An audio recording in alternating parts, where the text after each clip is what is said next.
kalau memang ada kesalahan dia akan melakukan permintaan maaf, tapi mungkin nanti setelah besok ikrar talak.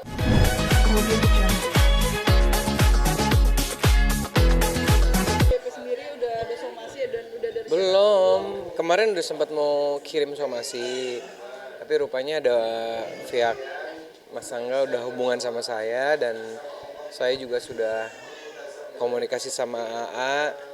Intinya AA akan klarifikasi dan juga mungkin kalau memang ada kesalahan dia akan melakukan permintaan maaf, tapi mungkin nanti setelah besok ikrar talak. Karena saya juga sudah menyampaikan ke AA, kisahnya juga harus baik-baik karena bertemunya juga baik-baik. Nah besok tuh agendanya adalah ikrar talak yang kemungkinan besar akan dihadiri langsung oleh AA.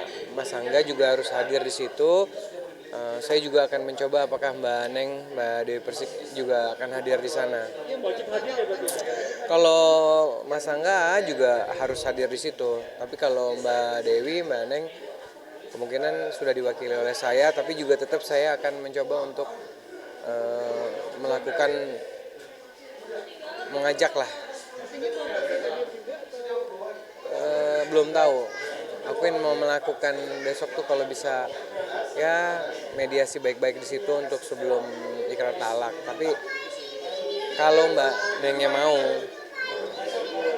Terus kalau soal laporannya sendiri memang belum ada arahan mandat dari ini atau gimana sih Mas? Laporan apa? Yang soal rekening uang.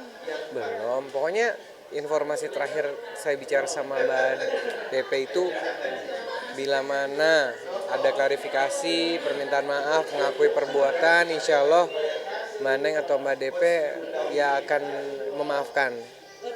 Yang penting memang mengakui semuanya, karena kan menurut Mbak DP dia punya semua bukti, punya saksi.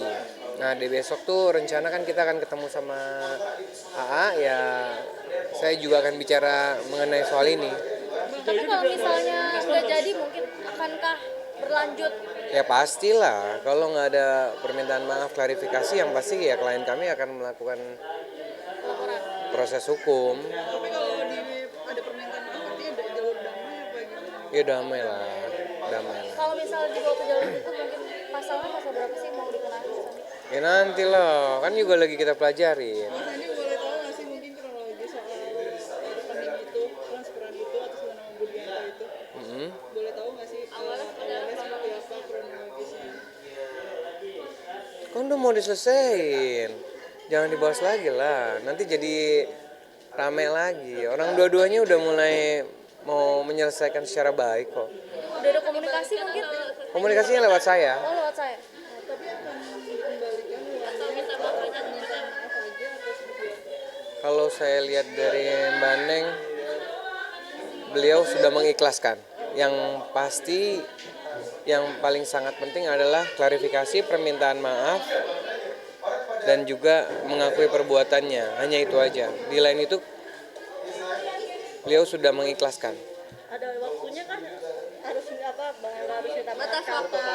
Loh, rencananya kan memang nanti saya udah komunikasi sama juga, Mas Angga juga ingin bicara, akan duduk bersama dan klarifikasi bersama.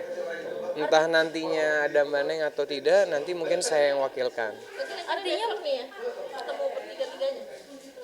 Saya ingin mencoba besok, tapi kita lihat hasilnya apakah memang, karena kebetulan Mbak Neng lagi di luar kota, lagi ada acara. Kalau besok misalnya memang beliaunya nggak hadir, ya berarti perwakilannya saya.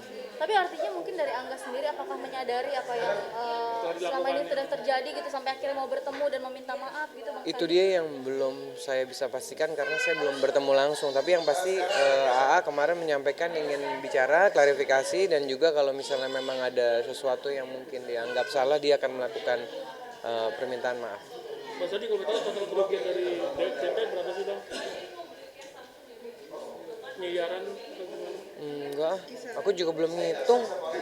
Berarti banyak Orang ya, Bang, kuanggapnya kemarin bisa diselesaikan baik-baik, jadi kita belum review semuanya apa yang sudah dirasa Tapi dirugikan. kisarannya mungkin Bang, kisaran Tahu ya, masih sekitaran berapa ya? Kamu kan tahu lah, aku juga belum ngitung. Aku ngerasanya ini masih bisa diselesaikan kok. Tapi kedua belah pihak mungkin merasa terganggu nggak sih dengan permasalahan ini? Kan siapa kirain udah cerai itu udah selesai gitu, tapi masih ada lagi ternyata. Itulah yang kemarin saya sampaikan juga ke AA juga, ke Mbak Neng juga. Kalau bisa ini selesai semua secara baik-baik, dan mohon juga AA juga jangan ada statement apapun lagi di teman-teman wartawan, cukup disudahi nanti setelah ikrar talak. Kalau memang mau klarifikasi, mau permintaan maaf ya udah gitu, tapi jangan dari sama-sama melempar berita-berita gitu loh, jadi nggak selesai. Karena kan dari awal saya mau menyelesaikan proses hukum ini secara baik-baik, musyawarah dan mufakat. Ini juga bisa mengganggu pekerjaan Mbak Dewi sendiri nggak sih, kan setiap live terus nyinggung soal Udah nggak ada, sekarang udah nggak ada kan? mungkin ada. Kamu pernah? Udah lagi? Kapan? Udah lama kan? Ya, oke. Enggak, udah kemarin enggak. Rizky Bilar, Bang. Kalau Rizky Bilar perkembangannya yang terlapornya waktu sudah sempat dipanggil, dan kemudian memang yang bersangkutan handphonenya itu memang hilang. Jadi alat itu digunakan oleh orang lain. Itu orang lain ini yang sekarang kita lagi kita jalanin proses penyidikannya. Dari mana semua profilnya? Belum, masih dalam proses penyelidikan. Jadi setelah orang itu yang dilaporkan dipanggil, waktu itu sudah dipanggil dan sudah diperiksa.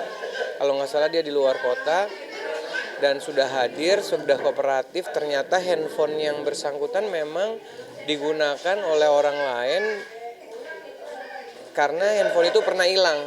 Nah sekarang yang lagi kita coba terus kejar itu adalah yang mengambil handphonenya ini yang hilang. Masih dalam proses penyelidikan.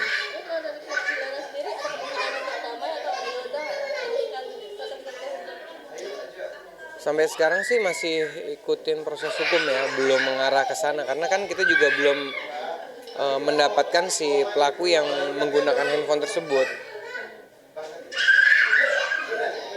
Udah? Berarti itu ya Bang Sandi. Iya.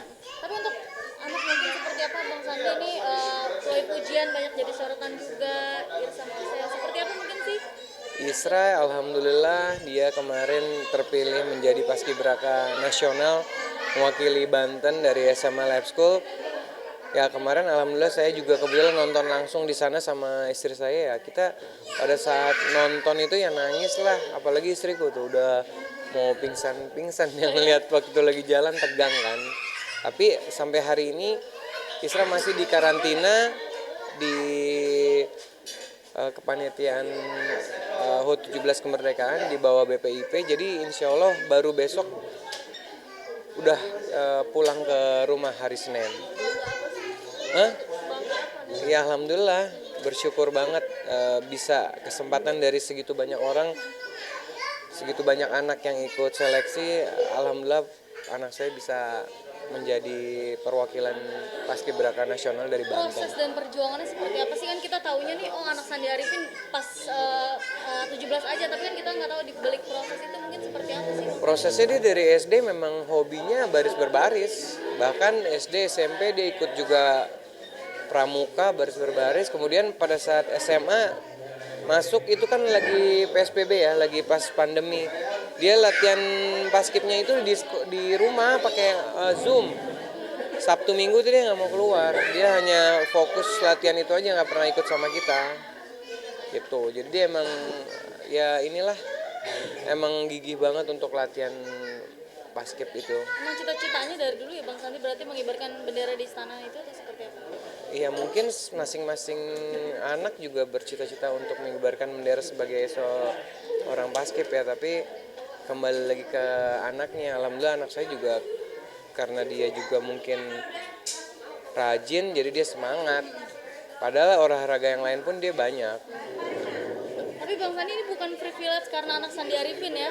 Enggak lah, itu kan tesnya sendiri, aku aja nggak ikut. Taunya pas sudah masuk aja baru nongol datang ke sana. Nggak ada privilege atau apapun. Tahu maksudnya seleksinya Waktu di tingkat awal-awal sekolahan nggak tahu, cuman mamahnya aja yang ngasih tahu. lagi ikut tes paskib, calon paskib di sekolahan, terus masuk lagi ke kota, dari kota masuk lagi ke provinsi. Begitu pas alhamdulillah lulus ke nasional, akhirnya saya waktu itu ikut nganterin ke Banten untuk mengantarkan anakku untuk seleksi tingkat akhir. Saya nemenin aja, cuman kan nggak boleh ketemu, handphone juga nggak boleh pegang, termasuk sekarang juga sampai sekarang kita nggak bisa komunikasi.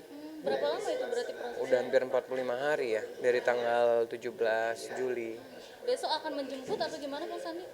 Besok kebetulan dari sana itu diantar ke provinsi, dikembalikan ke Provinsi Banten. Dari situ nanti baru kita jemput, dan rencana besok insya Allah kalau jadi mungkin karena beberapa teman-teman minta untuk wawancara, besok mau bikin acara di rumah. Syukuran juga mungkin atas keberhasilan anak nih, pencapaian yang luar biasa juga Mas Sandi. Ya mungkin sekalian syukuran, tapi kemarin sebenarnya syukurannya udah kemarin hari tanggal 27 kemarin, kebetulan anak saya juga ulang tahun, jadi sekalian panggil anak yatim. Nah besok hanya tinggal penyambutan aja sama penyambutan teman-teman wartawan paling. Artis bintang banyak. Enggak, paling yang lagi maksudnya yang paling Ramzi, Mbak Dewi, terus besok kebetulan ada Om Irfan juga mau bikin apa, kan beliau hobi apa, bikin apa, konten. Karena anakku juga hobi suka binatang kan, jadi berapa kali waktu itu diundang ke rumahnya Pak Irfan. Nah besok beliau juga mau hadir. Akan siapkan hadiah mungkin untuk anak spesial atas pencapaiannya Mas Sandi? Hadiahnya doa dari orang tua aja. Yang penting aku udah tanamkan ke Isra, nggak boleh sombong, nggak boleh ninggalin sholat, tepat waktu harus sholatnya, dan ya diperbanyak lagi ngajinya. Istri ini anak berapa sih Mas Sandi kalau? 3. Oh, 3. Memang satu-satunya yang punya jiwa paskibra atau? Semua. Ini yang masih SMP aja hobinya juga sama kayak gitu. Baris berbaris, terus pramuka. Ada turun dari orang tua atau gimana? Nggak tahu, enggak ya? Mas Sandi sendiri nggak? Aku lebih sekolah olahraga sih. Tapi kan mungkin keluarga dari istriku kan ada beberapa juga yang polisi, ada yang juga yang dari tentara kan. Jadi mungkin anak saya Isra ngelihat figur dari kakeknya, dan juga ada beberapa om-omnya gitu. Diarahkan mau jadi pengacara juga nggak sih Mas Sandi mungkin? Kalau dia bilangnya mau jadi polisi. Oh, Kalau satu mau jadi tentara yang nomor 2. Mas Sandi mungkin terakhir dari aku, jadi pengacara andalan artis, image itu gimana sih buat Mas Sandi? Maksudnya? Pengacara andalan artis, kayaknya semua artis pakainya Sandi Arifin gitu. Ya itu kan kembali lagi ke bagaimana teman-teman kenyamanan terhadap pengacara, dan juga mungkin kedekatan. Kalau saya lebih kalau sama teman-teman ataupun sama klien tuh bukan hanya sebagai klien dan pengacara, tapi saya lebih menanamkan persahabatan. Jadi walaupun udah enggak juga masih komunikasi, bahkan kayak teman. Jadi 24 jam kalau udah sama saya, kapanpun pasti saya angkat teleponnya, mau siapapun itu ya, baik ke teman maupun ke klien. Mungkin dari situ teman-teman alhamdulillah merasa nyaman dari apa yang sudah saya lakukan ke teman-teman saya. Gitu. Udah menangani berapa kasus artis sih kalau boleh tahu Mas Sandi? Kan ini banyak banget kayaknya kasus Mas Sandi yang nanganin artis gitu, artis ternama gitu, bukan yang ece-ece juga, gimana mungkin? Wih, ngeri pertanyaannya, takut jawabnya. Ya alhamdulillah ada beberapa lah, Kurang lebih mungkin Bang kisarannya Berapa ya? Berapa Mbak? 50 udah enggak? Ratusan. Amin, doain aja. Yang penting lancar semuanya, diberikan kemudahan, semua perkaranya berjalan lancar. Tapi terbebani nggak sih maksudnya nanganin artis-artis yang apa namanya bisa dibilang kelas berat gitu, Mas Andi? Jadi beban tersendiri atau gimana nih mungkin? Ya alhamdulillah mungkin karena saya juga bekerjanya secara profesional, dan juga saya juga banyak berdoa, banyak bersyukur. Ya alhamdulillah semuanya dikasih kelancaran dan bisa menyelesaikan yang tadinya mungkin berantem bisa jadi damai, ya kan? Dan yang tadinya mungkin masalahnya berat, saya bisa membantu, bisa meringankan. Mungkin dari situ teman-teman jadi percaya sama saya. Bayaran artis sama bayaran klien yang lain beda nggak sih Bang? Kenapa? Bayaran artis sama klien yang lain nih misalnya beda nggak sih? Sama aja. semuanya sama, tapi saya juga lihat kalau yang memang udah deket, udah kayak teman kan nggak mungkin saya juga kaku kayak ke orang lain profesional gitu. Kalau udah sahabat, temen, ya nggak mungkin lah saya begitu. Karena mereka kan juga baik sama kita sekeluarga. Fantastis nggak sih bang katanya kalau jadi pengacara artis tuh mungkin Fantastisnya apa? nominalnya mungkin Iya bisa dibilang fantastis, iyalah. kisaran dong boleh tahu nggak? Jangan dong, nggak boleh. Seharga mobil satu mobil Amin.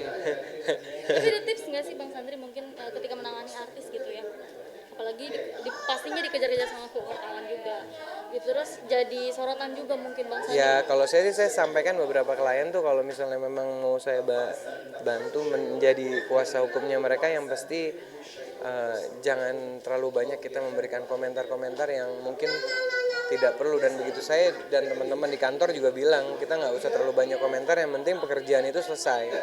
Jangan akhirnya nanti gara-gara komentar kita nanti yang jadi bermasalah klien kita sendiri. Jadi kita sangat menjaga bila mana ada statement ataupun ada kira-kira apa yang harus disampaikan sesuai dengan fakta hukumnya aja. Jadi tidak melebar kemana-mana.